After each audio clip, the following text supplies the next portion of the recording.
Millionaire saves woman from thugs and is humiliated by the young woman. The sun was beginning to set over Serene Beach, painting the sky with orange hues that reflected off the windows of the skyscrapers lining the shore.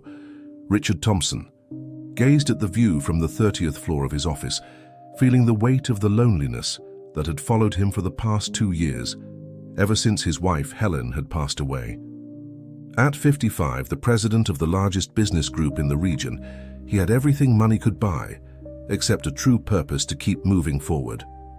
"Mr. Thompson, the merger documents are ready for your signature," announced Mark, his executive assistant, interrupting his thoughts. Richard ran a hand through his graying hair and sighed. "Leave them on the desk, Mark. I need to take a walk, clear my head." "But sir, the shareholders' meeting." "Reschedule it for tomorrow." Richard cut him off, grabbing his blazer. "I'm not in the right state of mind today." Minutes later, Richard was driving his Porsche through the city streets with no particular destination in mind. Unconsciously, he drifted away from the upscale area, venturing into the simpler neighborhoods. The contrast was striking. The luxurious buildings gave way to old, poorly maintained structures, and the elegant boutiques turned into small, modest shops. He parked his car near a square and decided to take a stroll. The place had a melancholic air that matched his mood. He observed the faces of the people, each carrying their own stories of struggles and dreams, when his eyes were drawn to a disturbing scene. In a nearby alley, 3 men surrounded a young woman. Their gestures were threatening, and the fear on her face was evident. Richard felt his heart race. His mind told him to call the police, but his feet were already carrying him toward the confrontation. "You have until tomorrow, Caroline," said the tallest of them in a deep voice. "The boss won't accept any more excuses." "Please, I just need 1 more week," the young woman replied, her voice trembling slightly. "My brother needs the medication, you know that." "Hey!" Richard interjected, surprising even himself with the firmness in his voice. "Leave her alone." The men turned, initially startled, then amused at the sight of a well-dressed older man standing alone. The young woman took advantage of the distraction to step back a few paces. "That's none of your business, old man," said one of them, stepping forward menacingly. "Go back to your gated community." Richard stood his ground, even as fear coursed through his veins. "I'm making it my business. I'll call the police if you don't leave the girl alone." To his surprise, the men stepped back, exchanging meaningful glances. The tallest one nodded and they began to walk away. "Tomorrow, Caroline," he repeated before disappearing around the corner. "No more delays." Richard turned to the young woman, expecting to see gratitude in her eyes. Instead, he was met with brown eyes burning with anger. "Who asked for your help?" she snapped, adjusting the worn bag on her shoulder. "Do you think you can just show up, playing the hero, just because you have an expensive suit and an imported car? I just wanted what? To show how nice you are, how generous the rich are." She laughed, a bitter sound that caught him off guard. "Save your charity for your fancy fundraisers. I don't need a savior in a suit and tie." Caroline turned and began to walk away quickly, leaving Richard frozen in the middle of the street. There was something about that young woman, perhaps the strength in her gaze, perhaps the barely concealed pain in her voice, that deeply intrigued him. When he finally returned to his car, Richard realized that, for the first time in a long while, he wasn't thinking about Helen or the loneliness of his life. His thoughts were entirely focused on that mysterious young woman and what might have happened to make her so bitter. On the way back to the office, he couldn't get the scene he had witnessed out of his head. There was something bigger going on there, a story that needed to be uncovered, and perhaps helping that young woman was exactly the purpose he had been searching for. Caroline arrived breathless at the small apartment she shared with her brother Luke. The place, a rundown housing complex in the Old Port neighborhood, was all that remained of the comfortable life their family had once had. She tossed her bag onto the worn-out sofa and went straight to check on her brother, who was sleeping in the next room. Luke, at 16, was battling a rare autoimmune disease that was consuming not only his health, but also all the resources Caroline could scrape together. She gently stroked the teenager's hair, her heart tightening as she saw his tired expression even in sleep. "How is he?" asked Mrs. Wilkins, the neighbor who looked after Luke while Caroline was at work. "Sleeping," she replied softly. "Did he take his medicine?" The older woman nodded, grabbing her bag to leave.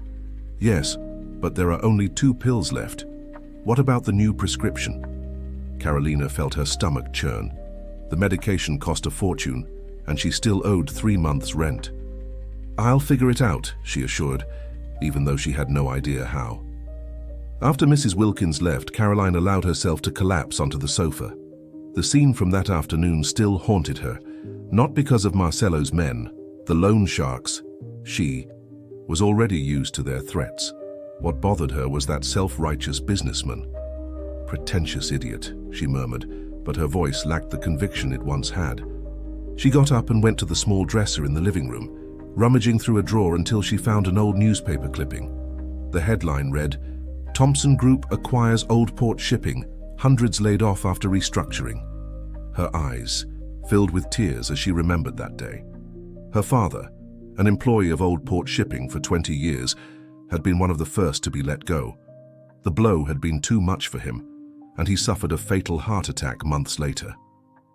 Her mother, without support and devastated by the loss, abandoned the children, leaving Caroline, then 21, responsible for her sick brother. "Carol?" Luke's weak voice brought her back to the present. "Hey, kiddo," she smiled, discreetly wiping away her tears. "How are you feeling?" "Better," he lied, trying to sit up in bed. "I got home late today." Caroline swallowed hard, deciding to spare her brother from worry. "The restaurant was really busy. You know how weekends are."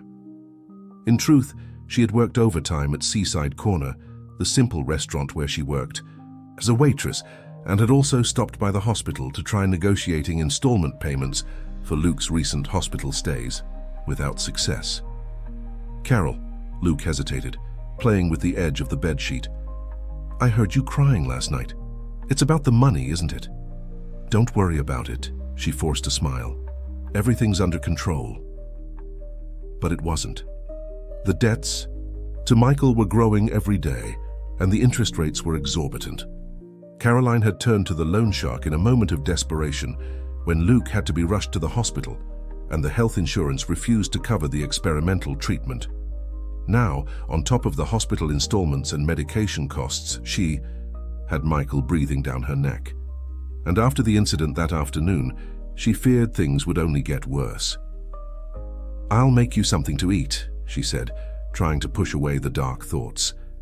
In the small kitchen, as she reheated the soup from the day before, Caroline couldn't stop thinking about the man in the expensive suit. There was something familiar about him, beyond the air of wealth that irritated her so much. She picked up the newspaper clipping again, and her heart nearly stopped. There, in a smaller photo next to the main headline, was him, Richard Thompson, president of the Thompson Group, smiling alongside executives during the signing of the contract that had destroyed her family's life. "This can't be a coincidence," she murmured, feeling a mix of anger and confusion. The sound of the boiling pot snapped her back to reality. As she served the soup to Luke, Caroline tried to organize her thoughts. Why, of all places in Serene Beach, had Richard Thompson been in that alley? And why had he risked himself to help her? Lying in bed that night, after making sure Luke was asleep, Caroline cried silently. The deadline given by Michael would end the next day, and she had no idea how she would get the money. The only thing she was certain of was that she would never accept help from Richard Thompson, even if it meant facing terrible consequences. The morning after the incident, Richard arrived at the office earlier than usual. He hadn't slept well, troubled by the image of that young woman and her sorrowful gaze. Even before Mark arrived, he was already sifting through the company's old files on the computer. Old Port Shipping, he muttered as he scrolled through scanned documents. Something about that neighborhood and the young woman's name bothered him, like a memory trying to surface. "Good morning, Mr. Thompson," Mark hurried in, carrying a stack of papers. "The shareholders are furious about yesterday's cancellation and—" "Mark," Richard interrupted without taking his eyes off the screen. "Do you remember the acquisition of Old Port Shipping? It must have been about 5 years ago." The assistant adjusted his glasses, thoughtful. Of course, it was one of the group's biggest operations at the time, but also one of the most controversial, if I may say so. "Controversial how?" "Well," Mark hesitated, choosing his words. The restructuring was quite aggressive. Many long-time employees were let go. There were protests, demonstrations.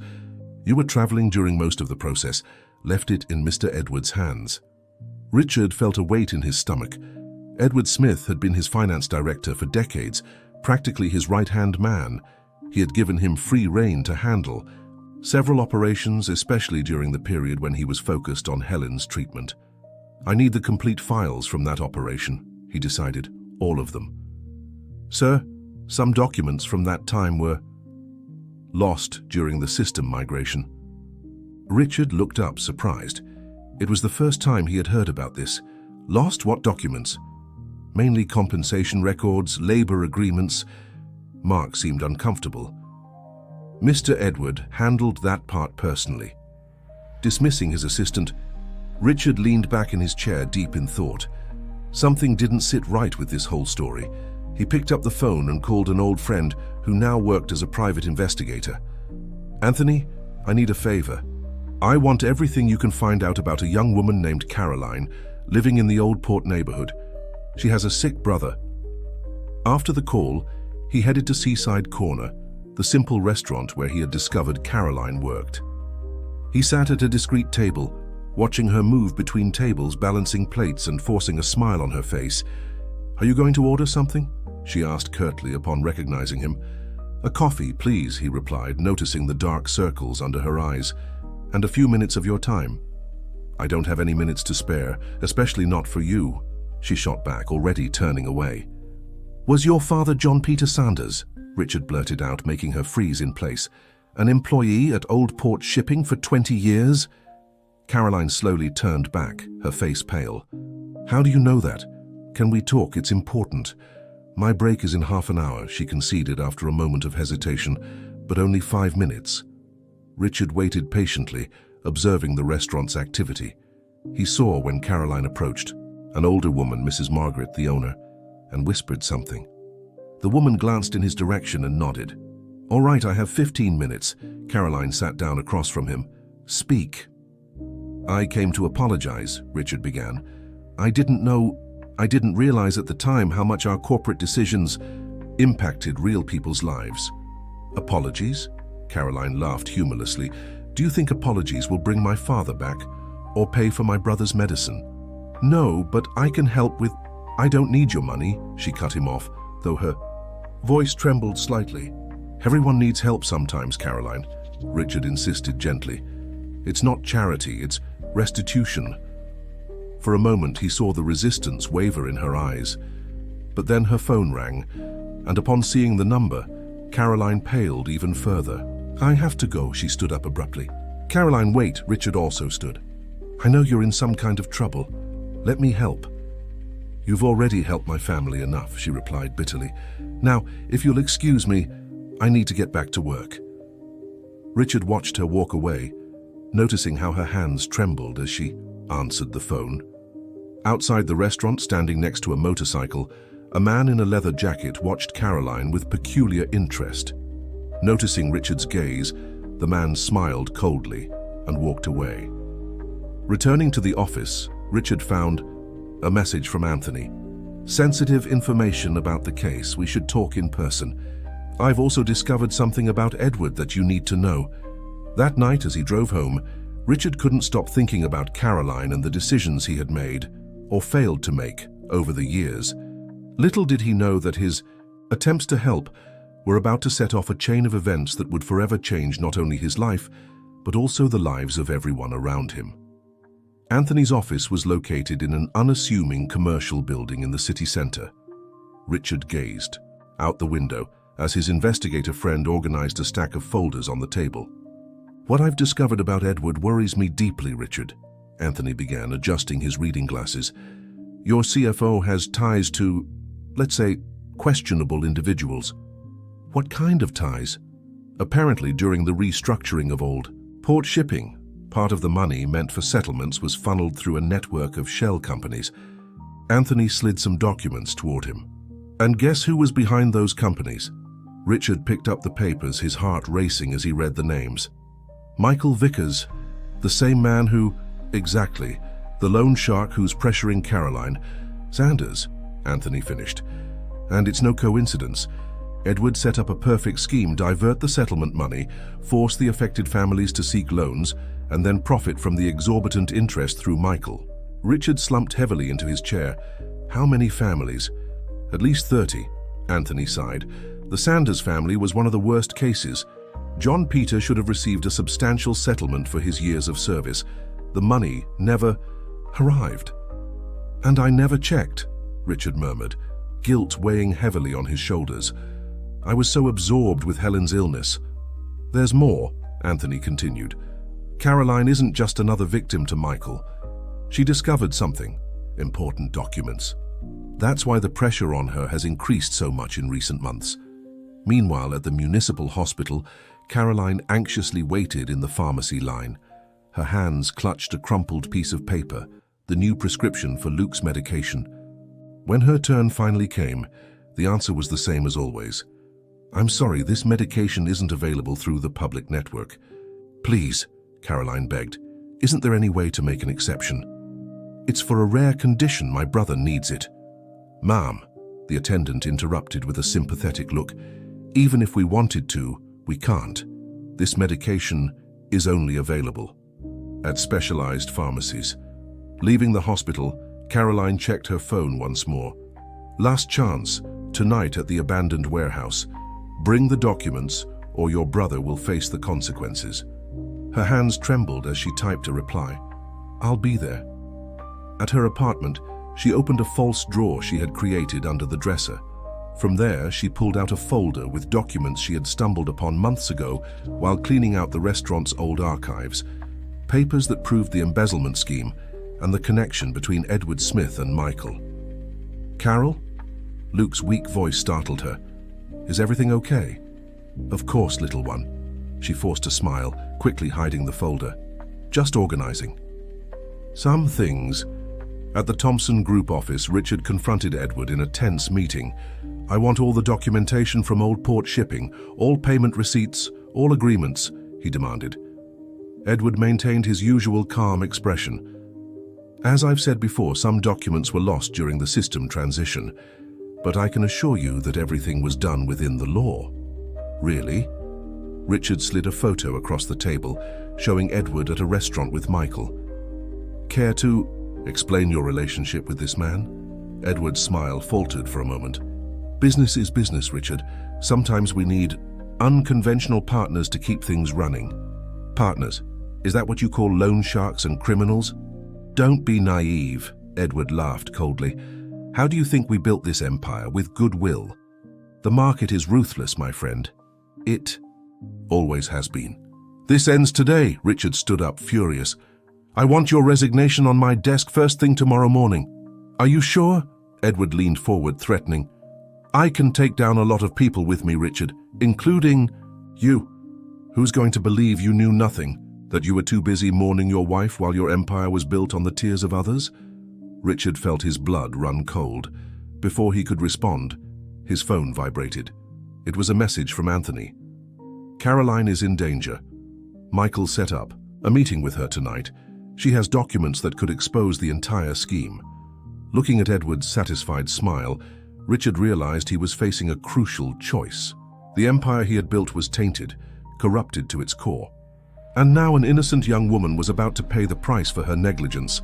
The sun had already set when Caroline arrived at the abandoned warehouse in the port area. The place, once part of the old port shipping complex, was now nothing more than a skeleton of concrete and rust. She clutched the briefcase to her chest, feeling her heart race. Before leaving home, she had left a note for Luke. I'll be back. Soon, little one. Mrs. Wilkins will stay with you. There's food in the microwave. I love you. The words now seemed inadequate, but it was the best she could do. Punctual, I like that. Michael's voice echoed through the empty space. He emerged from the shadows, accompanied by two men, the same ones from the alley. Did you bring what I asked for? Caroline held up the briefcase. It's all here. The original documents. Great, Michael smiled, extending his hand. Now be a good girl and hand it over. First, I want guarantees. Caroline took a step back. I want a signed document cancelling my debt, and I want you to leave my brother alone. Michael laughed, a sound that made Caroline shudder. You're Not in a position to make demands, darling, but I admire your courage. I have copies, she lied, trying to keep her voice steady. If anything happens to me or Luke, they'll go straight to the police and the press. Michael's smile faltered. He made a gesture, and his men began to slowly approach Caroline. You know, he began casually, your little brother is very fragile. It would be a shame if he were to... even sicker. Don't you dare! Caroline felt panic rising. Then stop. Playing the smart one and hand over those papers. She's not handing over anything, a strong voice echoed through the warehouse. Richard emerged from one of the side entrances, followed by Anthony and two plainclothes officers. Michael cursed, under his breath. Thompson, I should have known you'd show up. Still playing the hero? It's over, Michael, Richard said slowly as he approached. We know everything. The scheme with Edward, the embezzlement of compensations, the extortion of families. You know? So what? Michael laughed. I have protection, Thompson. Big. People owe me favors. One word from me and your empire crumbles in scandals. It's already crumbling, Richard replied, surprisingly calm. I'm tearing it down myself. All the corruption, all the schemes. I'd rather lose everything than maintain an empire built on the suffering of innocence. Caroline watched the scene, stunned. Was this really the man she had despised so much? Nice speech, Michael mocked, but there was worry in his eyes. But it changes nothing. The girl owes me money, a lot of it, and I always collect my debts. She doesn't owe you anymore, Richard said, pulling an envelope from his jacket. Here's a check covering all her debts, with interest. Signed and notarized, it's over. And the documents? They're going to the police, Caroline found her voice. All the evidence. You, Edward, everyone involved will pay for what you've done. Michael stepped forward threateningly, but the officers were quicker, drawing their weapons. Michael Vickers, one of them announced, you are under arrest for extortion, loan sharking, and criminal conspiracy. As the officers handcuffed Michael and his henchmen, Caroline felt her legs weaken. Richard caught her before she could fall. Why, she asked, tears streaming down her face. Why are you doing all this? Richard smiled sadly. Because I've looked the other way for too long. Because someone needs to do the right thing, even if it costs everything. And because... He hesitated. You reminded me that there's still kindness and courage in this world, even after so much injustice. Luke's medication. I've already taken care of it, he gently interrupted.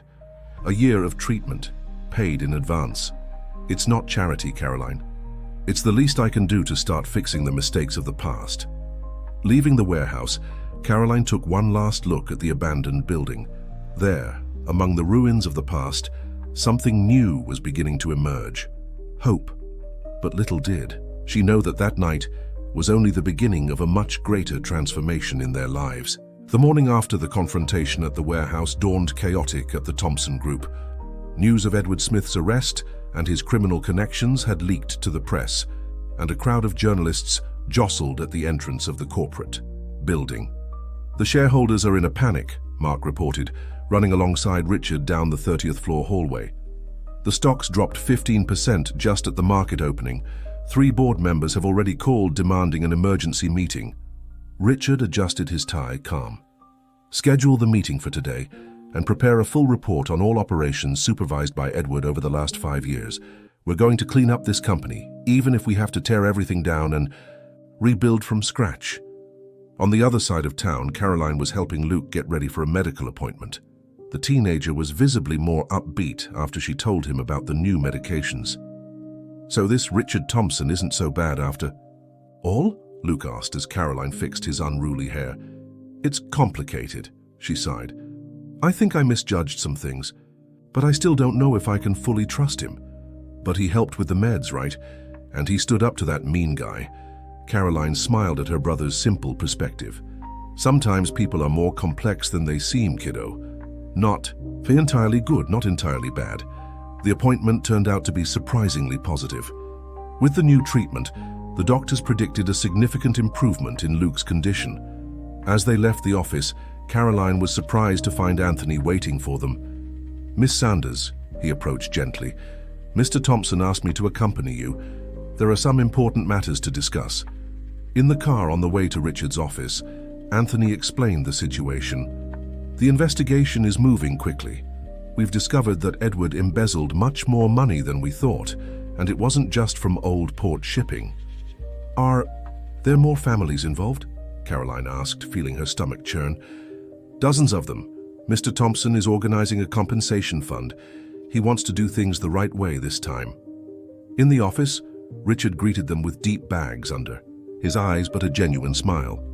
Luke was immediately captivated by the panoramic view of the city. How did the consultation go? Richard asked, offering water and cookies to Luke. Better than we expected, Caroline replied, still maintaining some reserve. The doctors are optimistic. That's great. Richard smiled before turning serious. Caroline, I need your help. You know the families from Old Port, you know their stories. I want you to help me find them, to understand what happened to each one. Caroline stared at him, surprised. Why? Because I can't change the past, but I can try to fix the future. I'm creating a foundation, not just to financially compensate these families, but to create real opportunities, education, jobs, healthcare. And you want me to help with that? I want you to lead it, Richard corrected. No one knows the reality of these people better than you, and no one has more right to help fix this situation. Caroline felt her head spinning. I don't know. I don't have experience with this kind of thing. You have all the experience that matters, Richard insisted gently. He has compassion, strength, and most importantly, he knows firsthand what these families have been through. Besides, he smiled, I think he's already proven he can handle tough situations. Luke, who had been mesmerized by the view, turned around excitedly. Take it, Carol. You've always wanted to help the people in the neighborhood. Before Caroline could respond, Mark burst into the room, visibly agitated. Mr. Thompson, serious problem. The police just arrested George Mendelsohn. The mayor? Richard furrowed his brow. Yes, and it seems he's willing to make a deal. He's going to expose everyone involved in Edward's schemes. Richard and Caroline exchanged worried glances. The web of corruption was larger than they had imagined, and the revelations to come promised to shake the very foundations of power in the entire city. Well, Richard sighed, I guess our work is just beginning. Caroline looked out the window, observing the city she both loved and hated. So many lives affected, so many stories of pain and injustice. Maybe, just maybe, this was her chance to make a difference. I accept, she finally said, but on one condition, total transparency, no half-truths or shady deals. Richard extended his hand. You have my word. As they shook hands, sealing that unlikely agreement, neither of them could have imagined that their lives were about to intertwine in ways they could never have predicted. The old meeting room of the Thompson Group had been transformed into an improvised operations center. Maps of the city covered the walls, marked with colored pins identifying the families affected by Edward's schemes. Caroline was hunched over a table full of documents, organizing information, when Richard hurriedly entered. We need to talk, he said, closing the door. The testimony of Mayor Mendelsohn revealed something concerning. It seems that Edward maintained a secret file with compromising information about everyone involved in the schemes. Caroline looked up from the papers. What kind of information? All kinds. Fraudulent contracts, bribes, threats. A sort of insurance. And now there are powerful people desperate to find those files before the police. That's why his office was broken into last night, Caroline concluded, recalling the news she had seen in the paper. Exactly. And it wasn't just there. His house was also turned upside down, but apparently they didn't find anything. Richard ran a hand through his graying hair, worried. The problem is, these people won't stop searching. At that moment, Anthony entered the room carrying his laptop. I have news about the Oliver family, he said, referring to one of the families affected by the scheme. Their situation is even worse than we imagined. Caroline opened a folder on her desk. The Olivers. Robert Oliver worked in ship maintenance, right? He had a workplace accident months before the company was sold. Yes, Anthony confirmed. Edward used the accident as an excuse to fire him without benefits. The family lost everything, including their home. Where are they now? Richard asked. I got an address, Caroline replied. They're living in a community on the outskirts. The eldest daughter dropped out of college to work and support the family. Richard fell silent for a moment, deep in thought. I want to visit them personally. Are you sure? Caroline hesitated. That area is complicated. That's why I need to go. I can't stay hidden in my office while trying to fix things. I need to see with my own eyes, hear their stories. The next day, Richard and Caroline drove through narrow, poorly paved streets. His luxurious car stood out completely from the surroundings, drawing curious glances. Over there, Caroline pointed to a simple brick house. That's where they live now. The reception was tense at first. Robert Oliver, still limping from his old accident, could barely look at Richard. His wife, Mary, kept her lips pressed into a thin line of disapproval. I know nothing I say can make up for what you've been through, Richard began humbly. I didn't come here to ask for forgiveness. I came to offer a chance to start over. Start over? Robert laughed bitterly. Do you know how long it took me to build my life, to get my house? And in a matter of months, everything disappeared. That's why we're here, Caroline intervened. We're creating a compensation program. It's not just money. It's a real chance to rebuild. As they explained the project, the Olivers' eldest daughter, Paula, arrived from work. Upon recognizing Richard, her eyes filled with tears of anger. What is he doing here? She asked, trembling. Paula, Caroline approached her. I also hated that man. I blamed him for everything that happened to my family. But sometimes people surprise us. Sometimes they genuinely want to make amends. The afternoon progressed with a difficult but necessary conversation. Gradually, the hostility gave way to cautious hope. Richard listened to every story, every detail of that family's daily struggles, absorbing the real weight of corporate decisions that had once seemed like mere numbers on spreadsheets. On the way back to the office, Richard was strangely quiet. Are you okay? Caroline asked. No, he answered honestly, but it will be. We have a lot of work ahead of us. When they arrived at the company building, they found Mark waiting anxiously in the parking lot. Sir, he said, agitated, we received a strange envelope, no sender. Inside was just a flash drive and a note, saying, Edward's files, be careful who you trust. Caroline and Richard exchanged worried glances. Edward's secrets had begun to surface, and with them a new wave of challenges and dangers was approaching. The IT department of the Thompson Group was in an uproar. After several security checks, the contents of the mysterious flash drive were finally being analyzed on a computer isolated from the network. Caroline, Richard, and Anthony watched intently as the technician navigated through the files. There are thousands of documents, the technician explained, scrolling through the folders. Emails, spreadsheets, contracts, photos. Edward kept records of everything. He was always methodical, Richard remarked, leaning in to get a better look at the screen. It was one of his qualities, and now his biggest mistake. Caroline pointed to a specific folder. There, old port shipping. The files revealed a scheme much larger than they had imagined. The sale of the company had been just part of an elaborate plan that spanned years. Edward had manipulated financial data, created artificial losses, and sabotaged equipment to devalue the company before the acquisition. My God, Caroline whispered, reading the documents. They planned everything, every layoff, every accident. Nothing was by chance. There's more. The technician opened another folder. It seems Edward kept a detailed record of everyone involved in the schemes, politicians, business people, public officials. Richard felt his blood run cold as he saw a familiar name on the list. Helen Thompson, my wife? Caroline approached, concerned. The file contained emails exchanged between Helen and Edward weeks before she fell ill. In the messages, she expressed concern about some irregularities she had discovered in the company's accounts. She was investigating Edward, Richard murmured, his hands trembling. That's why she was removed from the board so suddenly before she got sick. Sir, Mark hurried into the room. I just got a call from the hospital. George Mendelsohn, the mayor, he collapsed in prison. He's in critical condition. Collapsed? Anthony frowned. What a convenient coincidence. We need protection, Richard decided. his voice firm despite the evident distress. "For everyone involved in the investigation, especially you, Caroline." "Me? Why?" "Because now you know too much," he explained, "and there are powerful people who would do anything to keep those secrets buried." The next day, the Foundation's office was moved to a more secure location.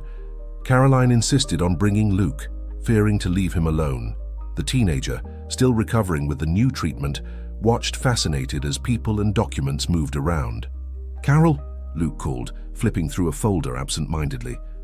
"Look at this." It was an old photo from the time when Old Port Shipping still belonged to the Sanders family. In it, Caroline's father appeared alongside other employees, including Robert Oliver and Helen Thompson. "Did they know each other?" Caroline asked, surprised. Richard examined the photo carefully. "Helen worked at Old Port before we got married. I never knew she knew your father." "There's something written on the back." Luke turned the photograph over. The handwritten note said, "Project Seagull, original team. May our dream of a truly social company never be lost." "Project Seagull?" Caroline frowned. "My father mentioned it sometimes, but he never explained what it was about." Richard picked up his phone. "Mark, search the old archives for any reference to a Project Seagull."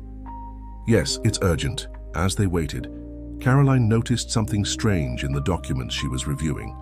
"Richard, look at this. The embezzled funds. There's a pattern. A significant portion was going to an account in the Cayman Islands, but another part was being redirected to anonymous social projects in Old Port." Richard finished, studying the numbers.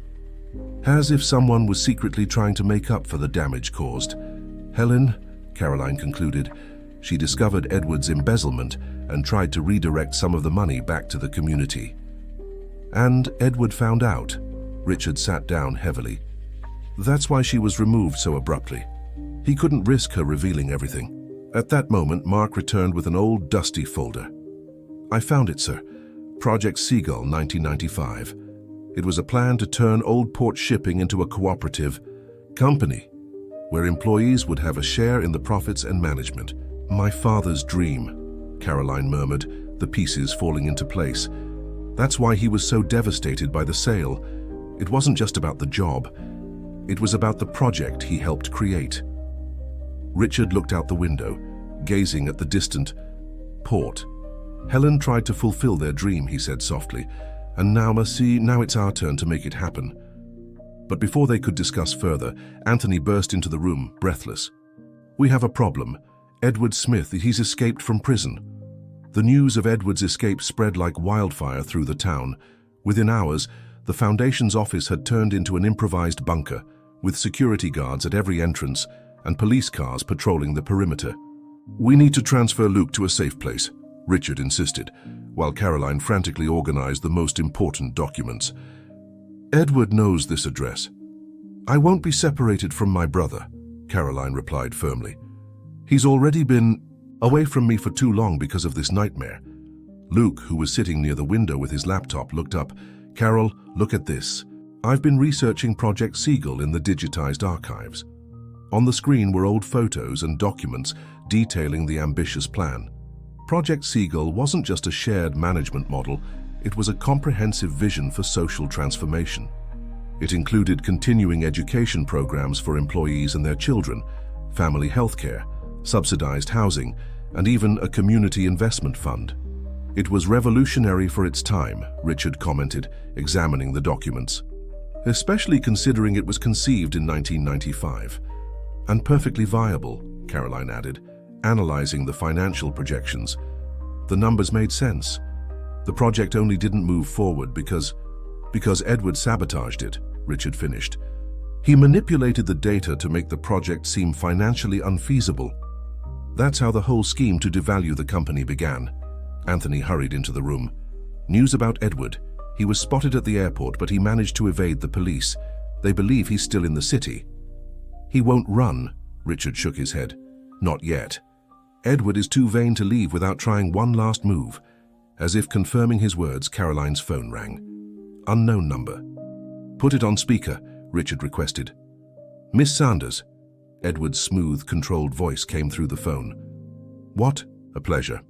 What do you want, Edward? Caroline kept her voice firm. Straight to the point, I like that. He laughed softly. I have a proposal for you. A final deal, let's say. Richard stepped closer to the phone. There's no deal possible, Edward. Richard, my old friend, I figured you'd be there. And of course, there's a deal. There always is, especially when it involves information about Helen. Richard paled. Caroline instinctively held his hand. What are you talking about? Richard demanded. Your lovely wife left more than just suspicions about our creative accounting. She left a diary. Very detailed, by the way. Revealing, I'd say. You're bluffing, Caroline interjected. Am I? How about a little sample? March 15th, 2018. I discovered something terrible today. The extent of the corruption is greater than I imagined. I can't tell Richard yet, not without concrete evidence, but Edward needs to be stopped. Richard closed his eyes, recognizing the words as something Helen would say. What do you want? He asked, his voice hoarse. A meeting. Just the three of us, you, Caroline and me, tonight at the old office of Old Port Shipping. Bring the files from the flash drive, all of them. And if we don't, then Helen's diary will end up in the press. Every sordid detail, every suspicion. Imagine the scandals. The foundation you're building would be destroyed before it even begins. The call ended, leaving a heavy silence in the room. It's a trap, Anthony stated the obvious. Definitely, Richard agreed, but it might also be our only chance to catch him. Caroline looked at Luke, who was watching them, with concern. An idea began to form in her mind. What if, she started slowly, what if we used Project Seagull against him? How so? Richard asked, intrigued. Edward destroyed the original project because it would expose all his schemes, right? He hates the idea of transparency, of shared power. Caroline picked up the old documents. What if we offered not just to implement the original project, but to expand it, transform the entire Thompson Group? A complete restructuring, Richard understood, his eyes gleaming. Not just Oldport, but all the companies in the group. Exactly, Caroline smiled. Edward is vain, you said it yourself. He considers himself a financial genius, seeing his years of work transformed into something he tried to destroy. It would be the perfect blow, Richard added. But we need to be careful, very careful. As they planned the details for that night's meeting, Caroline gazed at the sunset through the window. Somewhere in the city, Edward was preparing his final move. But for the first time since this whole ordeal began, she felt they were truly close not just to justice, but to something greater, the chance to fulfill a dream that had started long before them. The old office of Old Port Shipping stood imposingly against the night sky, its dark windows reflecting the harbor lights. Caroline and Richard quietly took the service elevator, each lost in their own thoughts. Are you sure about this? Richard asked softly, adjusting the flash drive in his pocket. Caroline nodded, clutching the folder she carried. Absolutely, it's time to end this. The building's penthouse, where the company's boardroom once operated, was partially lit. Edward was waiting for them near the old meeting room, impeccably dressed as always, a calculated smile on his face. How fitting, he remarked, gesturing to the space around them. Where it all began, isn't it? Where you began destroying lives, Caroline corrected. Destroy? Such a strong word. Edward chuckled softly. I merely reorganized things. That's how business works, my dear. There are always losers. Like Helen? Richard asked, his voice laden with restrained emotion. Was she just another loser in your game? Edward's smile faltered for a moment. Helen was too idealistic. Like her father, Caroline. People like that don't survive in the corporate world. The diary, Caroline demanded. Where is it? Edward pulled a leather-bound notebook from his jacket. Fascinating read, I must say. Helen had a gift for words and for investigation too. She uncovered far more than she should have. And that's why you pushed her out. Richard took a step forward. Poisoned the board against her, destroyed her reputation. It was necessary, Edward shrugged. She was going to expose everything. Project Seagull, the embezzlement, the special deals. The entire system I carefully built over the years. System. Caroline laughed bitterly. You mean your network of corruption and extortion? I built an empire. Edward raised his voice for the first time. I turned a mediocre company into a powerful conglomerate, and you want to throw it all away because of, what, social conscience? No, Richard smiled, surprising Edward. We want to turn it into something even greater. Caroline opened the folder she was carrying, spreading documents across the meeting table. Do you recognize this, Edward? These are the original projections for Project Seagull, but updated, modernized. Edward examined the papers, his expression shifting from disdain to concern. This is viable? Richard completed. Absolutely. In fact, more than viable, it's revolutionary. And it's going to happen, Edward, with or without your cooperation. Impossible. Edward shook his head. The shareholders would never accept it. They already have, Caroline smiled. While you were on the run, we presented the project to the board. You know what we discovered? That ethical and socially responsible companies are extremely profitable in today's world. And the best part, Richard added, is that the original project had your signature of approval. It was hidden in your own files. Edward paled, finally understanding. The files from the flash drive? Exactly, Caroline confirmed. You documented everything so meticulously, including your initial approval of Project Seagull, before you decided to sabotage it. At that moment, the lights in the penthouse fully illuminated. Anthony emerged from one of the side rooms, accompanied by police officers. The diary, Edward. Richard extended his hand. With trembling hands, Edward handed over the leather notebook. You don't understand. I did what needed to be done. No, Caroline interrupted him. You did what was easiest, what brought quick profits. We're going to do what's right. As the officers led Edward away, Richard opened Helen's diary. Between the pages, he found a letter addressed to him. My love, he read aloud, tears in his eyes. If you're reading this, it means the truth has finally come to light. Don't blame yourself for not seeing it sooner. Sometimes we need to lose everything to find our true purpose. Project Seagull wasn't just a business plan, it was a dream of transformation, and dreams never die. They just wait for the right moment to be reborn. 1 year later, the new old port complex gleamed under the morning sun. In place of the old abandoned warehouse now stood a modern community development center. The pier, once dilapidated, was renewed and full of life. Caroline watched the activity from her new office, where a plaque read, Director of Social Projects. Through the window she could see Luke, now fully recovered, teaching computer classes to young people from the neighborhood. Thinking about your father? Richard asked as he entered the room. Yes, she smiled. He would have loved to see this. His dream, our dream, finally realized. And expanding, Richard added. 3 other companies in the group have already adopted the Project Seagull model. 4 more are set to implement it by the end of the year. Caroline picked up the old photo on her desk, the one from Project Seagull original team, now framed next to a new one, showing her Richard and the entire current team. You know, she said, when this all started, I hated you. I thought rich people couldn't change, couldn't really care. And I thought I had lost my purpose in life, Richard smiled.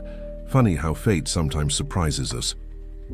Outside, the sun shone over the waters of the port, where a seagull soared freely.